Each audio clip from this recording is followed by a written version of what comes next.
Assalamualaikum warahmatullahi wabarakatuh. Perkenalkan, saya Gidul Pranita Rejape, peserta Lansar CPNS BPSDM Yogyakarta, gelombang 9, angkatan 72, kelompok 3, nomor absen 2. Selanjutnya, video kali ini saya akan membahas berita tentang kasus pelanggaran nilai akuntabilitas yang terjadi di Indonesia. Ayo, kita simak videonya. Korupsi di kalangan pegawai negeri sipil adalah penyalahgunaan wewenang untuk kepentingan pribadi. Sementara bagian pengadaan adalah tempat di lingkungan kerja mereka yang paling sering terjadi korupsi. Kesimpulan itu berdasarkan data dari Lembaga Survei Indonesia LSI yang melibatkan 1.201 PNS dari kementerian atau lembaga yang berbeda di Indonesia.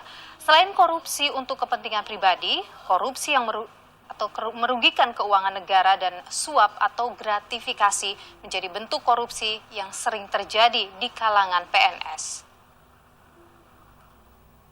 Satu tantangan besar bagi reformasi birokrasi kita masih soal korupsi. Ya. Baik dalam kaitannya dengan persepsi di kalangan PNS sendiri, praktek di tempat PNS, maupun dalam kaitannya dengan gap antara persepsi yang ada di PNS dengan publik.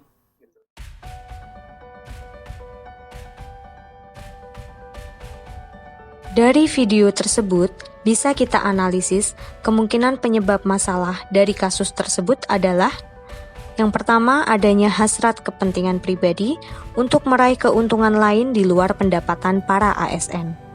Yang kedua, lemahnya pengawasan dari pemerintah sehingga menciptakan peluang adanya korupsi. Yang ketiga, adanya penyalahgunaan anggaran dan jabatan dari seorang ASN. Yang keempat, lemahnya pendidikan moral, agama, etika pada diri ASN. Dan yang kelima, kurangnya sistem transparansi di lembaga tertentu.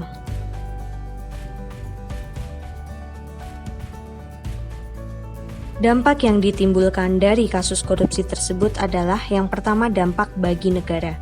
Tentunya hal ini sangat merugikan keuangan negara atau perekonomian negara. Yang kedua, menghambat pembangunan nasional. Yang ketiga, alokasi anggaran untuk hal yang lebih penting terpangkas karena digunakan untuk menganggarkan hal yang tidak penting. Selain dampak bagi negara, ada dampak bagi individu, tentunya proses hukum yang menanti setiap individu jika nantinya terbukti melakukan korupsi.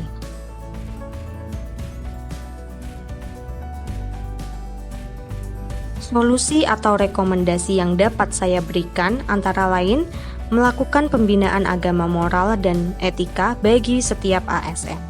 Yang kedua, melakukan reformasi birokrasi. Yang ketiga, diterapkannya sanksi yang tegas bagi pelaku korupsi secara adil tanpa pandang bulu, baik sanksi sosial maupun sanksi hukum pidana.